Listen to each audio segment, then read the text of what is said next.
ڕێڕەوی قورئان جارێکی تر ئەگەڕێتەوە بۆ لای وەڵامدانەوە و پەیامێکیش بۆ بەنی ئیسرائیل، لەگەڵیشیا پەیامێکی ئیمانی بۆ ئەهلی ئیسلام. سابزانین ئەم جارە چی ئەگوزێرێت و خوای پەروەردگار سبحانه وتعالى چیمان پێڵێ. بسم الله الرحمن الرحيم الحمد لله رب العالمين والصلاة والسلام على أشرف الخلق محمد وعلى آله وصحبه وسلم أجمعين. خوای گەورە فەرمێ لەن تەنالوا البر حتى تنفقوا مما تحبون. ئەی ئیماندارینە، ئێوە کەسانێک کە ئیمانتان هێناوە بە خوای پەروەردگار سبحانه وتعالى واتانەوێ خوای پەروەردگار لە خۆتان ڕازیکەن، لەن تەنالوا البر، مەرتەبەیەکی گەورەی ئیمانی هەیە، چونکە ئینسان دەتوانێت ببەخشێت ڕۆژانە، وەتوانێت سەبر بگرێت ڕۆژانە، وەتوانێت خێر و سەدەقات بکە، بەڵام مەرتەبەیەکمانەیە لە بەخشینە، ئەویش ئەوەیە کە بەرزە و چیتان خۆشەوێت لە شمەکەکانتان، لە ماڵتان، لە مڵکتان، لە کاتتان، لە سەحەتتان، لە تەمەنتان، حتا شەباب مهمترە لە هەڕەم، گەنجایەتیەکەمان مهمتر لە کۆتاییەکەمان. بۆیە خوای پەروەردگار فەرمێ حتى تنفقوا مما تحبون، تاوەکو ئەوەی کە خۆشتانەوێت. تەعەن لێرەیە پەیامێکی زۆر جددیمان هەیە ئەزیزەکان، ئەویش ئەوەیە کە کاتێک کە ئێمە چین داوای خێر لە خەڵکەکەین یا زەکات کۆ ئەەکەینەوە، ڕسوولی خوا فەرمێتی عەلەیهی سڵاة وسەلام ئیاکم وەکەڕائیمە ئەموالی الناس، ئامان ئاگاتان لێوە دەست بۆ باشترین مەڕووماڵاتەکەیان مەبەن بیکەن بە زەکات. نا، لەگەڵیشیا پەیامی ئیمانی بۆ خەڵکانی کە خاوەن مڵک و داهاتن، سەروەت و سامانن، ئەفەرمێ ئیمان ئەوەیە کە ببەخشن مەزبوطە، بەڵام بیر و تەقوا ئەوەیە کە کامەی تایە عەزیزە وەلاتانەوە ئەوە ببەخشن. واتە نەفەسێک ئەدا کە ئینسان بە طیبی نەفسی ئیمانی بەرز ببێتەوە و ببەخشێ. خاڵێکی تریش ئەوەیە کە خوای پەروەردگار سبحانه وتعالى تەماشای دڵی ئینسانەکانەکە سبحان الله، و کامەی خۆشەوێت داوای لێکات دەرفەتێدا تێ پاداشی بۆدا بیبەخشێت، تەنها خوای پەروەردگار سبحانه وتعالى بەڕاستی دڵی ئینسانی ئەوێت، ئەوێ خاڵی بێت، ئەوەی کە خۆشتەوێ بیبەخشە بە خوای پەروەردگار بە ئیحساسی گرنگی زیاتر بە خوای پەروەردگار پیشان بدەیت و مەحەبەت بۆ خوای پەروەردگار پیشان بدەیت، بڵێ ئەی خوایە ئەوەنە تۆم خۆشەوێ، خۆشەویستە شتەکانی ئەزیزەکانیشم، نازارەکانی مەڵ و ماڵات و سەروەت و سامانەکانم ئەبەخشم بە تۆ. ئەمە ئاستی بیرڕە و ئاستی تەقوایە. فخوای پەروەردگار سبحانه وتعالى فەرمێ وما تنفقوا من شيء فإن الله به عليم. بزانن کە هەر چیەکیش ئەبەخشن، خوای پەروەردگار سبحانه وتعالى دەیزانێت، هەر چیەک لە کەم یا زۆر، لە پەنهان یا ئاشکرا، بەدەستی ڕاست یا بەدەستی چەپ. ئەمما لەناو ئەم بەخشینە چاکانەیە کە کەم یا زۆر بێت، ئاشکرا بێ یا پەنهان، پلە هەیە، پلەبەندی هەیە، هەروەکو چۆن ئیسلامەتی هەیە، ئیمان هەیە، ئیحسان هەیە، بیر هەیە، تەقوا هەیە. ئەمانە پلەی زیاتر و زیاتر و زیاترن تا ئینسان بگاتە ئاستە بەرزەکانی ڕەزامەندی خوای پەروەردگار سبحانه وتعالى.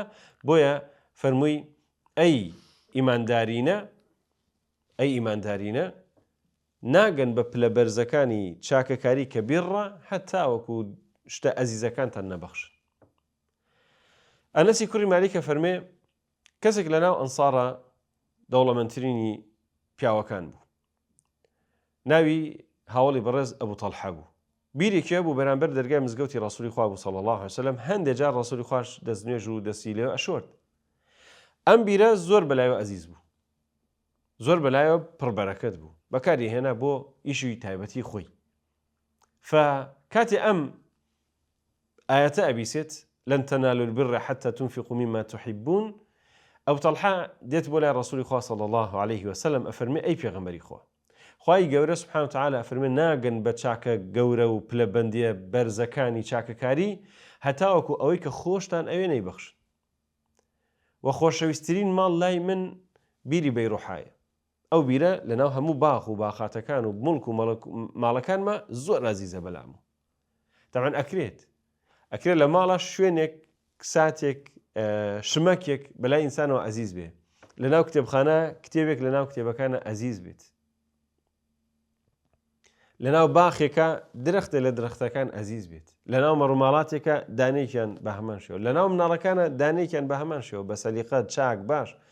ئەمەیان دانێ بڵێ خوایە گیان بۆ دەعوە، خوایە گیان بۆ دین، خوایە بۆ شەهادەت، خوایە بۆ تۆ بەو شێوازە با بگەی بە پلەیەکی بەرزی ئیمانی ئەم سەحابیە فەرمێ ئەوەم بەلاوە زۆر ئەزیزە ئەمێ بیبەخشم سا لەبەر دەستایە هەرچیەکەی پێی بیکە چۆن ئەی بەخشی تۆ ئیگەی لێ بە هەرکێ بیکە ڕەسوڵی خوا صلی الله عليه وسلم زۆر بەشکۆوە سیر ئەم دەست پێشخەری و لەبەیکەی کرد کە دێت بەرەو پیری ئاەتی خوای پەروەردگار سوبحانه وتعالى فەرمووی بەخین یا ئەبو طەلحە خۆش بە حاڵت بە کەیف و حاڵت بە ئیمانی بەرزت ئەبو طەلحە بەسەر سوورمان و بە شکۆ و بە ڕێزەوە ئەی ئافرین ئەی جەزاک الله خێرن بەڵام ئاگات لێبێ وەکو داعیەک وەکو بانخوازێک وەکو ئیسلامێک وەکو مسلمانێک وەکو پێغەمبەرێک نەیقۆستەوە یەکسەر بیبا بۆ خۆی یاخود شتێک لێ ڕەفتارەکانی لەو چەشنە کە بۆ ئێمەش ڕەوا نییە ڕەفتاری ئاوها بکەین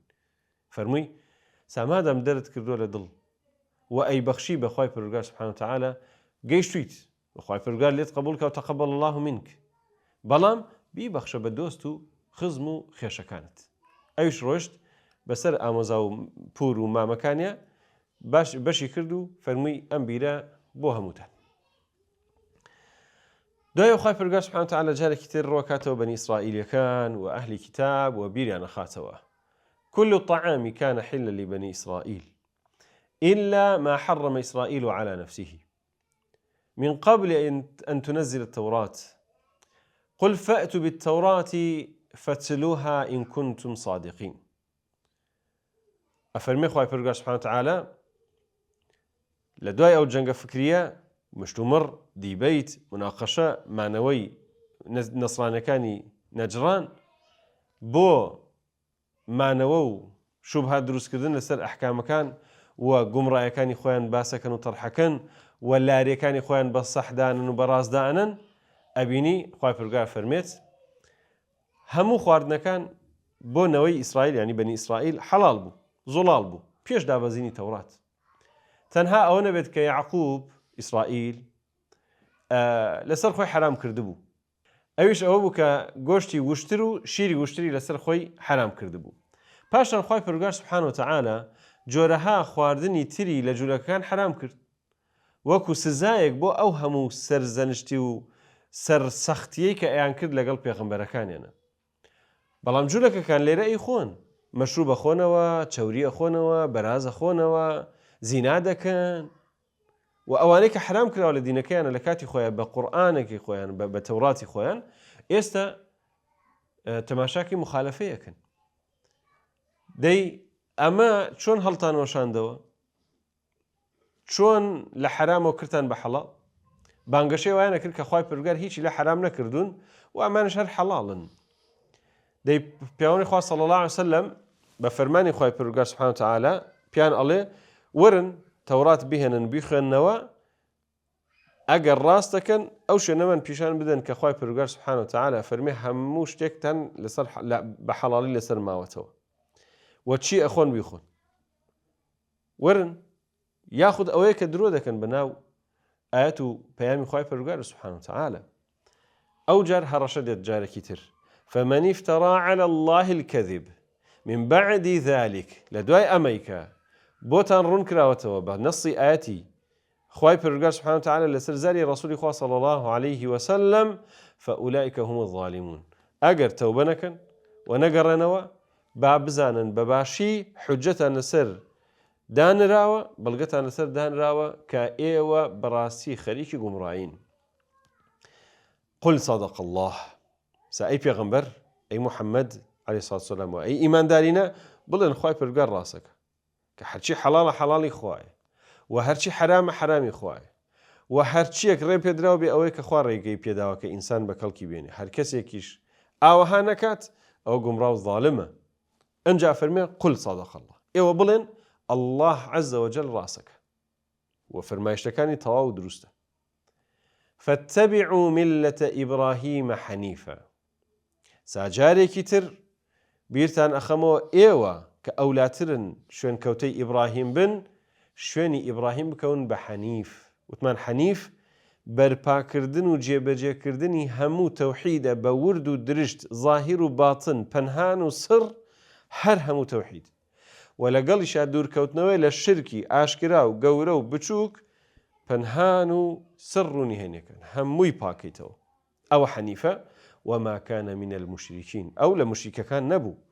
جا بزانە ئیبراهیم شوێنی دینی ئەڵڵاه کەوتوبوو بە تەواوەتی، ئێوە شوێنی دینەکەی بکەون بە تەواوەتی یەکتاپەرستێکی تەواو و بەبێ هیچ جۆرە لادانێک کە ئێستا جوولەکەکان بە پوچەڵی و بە شرک و لاڕی خۆیان جێبەجێ ئەکەن و دوورکەوتونەتەوە لە پەیامە ئیبراهیمیەکە. جا بالمناسبە لەم سەردەمەیە هاتوون بە فێڵێکی تر سبحان الله. خۆ لەو سەردەمیش ئایانەت دینی ئیبراهیمی. ئیبراهیم یەهودیە، نا ئیبراهیم نەسرانیە. وخوای پرگا فەرمی ئیبراهیم لەگەڵ محەممەدایەکە صلى الله عليه وسلم. ئێستا جارێکی تر بە ناوی دینی ئیبراهیمیەوە، جارێکی تر بە ناو ئیفسادەوە هاتوون بڵێن شرک و کوفر و ئیلحاد و داینپیسی و لیواتە و زینا و گۆشت خواردنی مرۆڤ و تەعەداکردن و هەرچیەک ئەکرێت کە ئەیکەن بەسەر خەڵکیە ورن ئەمە دینی ئیبراهیمی. ما كان إبراهيم يهوديا ولا نصرانيا ولكن حنيفا مسلما. فخواي برقا فرمي إن أول بيت أمان بوشي سبحان الله. خواي برقا سبحانه وتعالى موقفي كتيران والله ما داتوا أوش هات نوتيان كاك بيت المقدس يكمين مالك عبادتي في غنبراني تاكرابت وبيروستر لو كعبيك تو أود دوسير رجع بيشتري رود كروتا بيت المقدس كي ما إيش هو معاك الروكي بكعبة. ف هاتن أو شو بهشان وروجانت بوي بلين بيغمبر أصلك ومهمك هلنا بجاردوا ورشتوا بو وكو هندك قومية ألن قريشي ومكة أو بابتان. ففرمي خواي برقا سبحانه وتعالى لو والامي أو شو بهيا إن أول بيت وضع للناس للذي ببكة. يكمين بنايك بو عبادتي خواي فرقار درس كرابيت أويك لمكاية، أويك لمكاية مباركة وهدى للعالمين. بيروزة بربركته خواي فرقار سبحانه وتعالى قسمت ما ممكن بتشينا مالكي خوي طوافي بكين وصفا ومروه بكين وبتشينا كيوي عرفاه وحج بكين وعمره بكين وعبادة ستاشي خواهي فرقاركم سبحانه وتعالى لو بيت مباركا. إن أول بيت وضع للناس للذي ببكة مباركة وهدى للعالمين. بزانك أويك لمكاية وخواك دويتي ببيروزي وبخير وبركة بو أو مملكته كتاوكو إستشهر خير وبركته وسترشاوي سودي دنيا وقيامتي تيداي. وهر كسيكيش بيوت هداية روناكيكي لا أبيو ورأكريت. فيه آيات بينات مقام إبراهيم كوملك دا صلاتي تيدايا دا صلاتي خواي برقار آياتي تيدايا وتيدا مقام إبراهيم هي كبيش هاتني بيغمبري خواه صلى الله عليه وسلم مقام إبراهيم معروف بوا وحجري إسماعيل معروف بوا وصفو مروي هاجرة معروف بوا وهموتان أزانن صالحة بيش هاتني بيغمبري خواه صلى الله عليه وسلم كإبراهيم هاتو بو إيرا لقل خيزانكي ومنالكي دوای ئەوەی کە دەربەدەر ئەکرێ لە مصر و دوای ئەوەی کە ماجەراکان ڕوو ئەدەن دێتە ئێرە ئەفەرمێ لە مزگەوتی حرامدا نیشانەی زۆر ڕوون هەن کە بەڵگەن لەسەر شکۆ و فەزڵ بۆ ئەم شوێنە و مەقامی ئیبراهیمی تایە و بەردە ڕەشەکەی تایە و سەفا و مەڕۆی تایە و زەمزەمی تایە. هەموو ئەمانە ئاەتی خوای پەروەردگارن سوبحانه وتعالى. ومن دخله كان آمنا. وحتى لسردمي قريشيشا أو كسي باتات ناو كعبة وبو ما بس حج أجر شرك وأهل الشرك جبنايا كومل أتيكيت ينهبوا أمان ينهبوا أمان ينهبوا وخاي برجال أوش أكابة منت بسر يعني الذي أطعمه من جوع وآمنه من خوف. أم شونيك روتر شوني رزق روزيتا ولا أمانا أفرمي ولله على الناس حج البيت. ئەمجا پەیامە جوانەکەی خوای پەروەردگار بزانن کە فەرزە لەسەر ئینسانی ئیماندار لە پێناو خوای پەروەردگارە بچێ حەجی ئەم ماڵە جوانە بکە. من استطاع إليه سبيلا ئەو کەسەی کە ئەتوانێ بگات.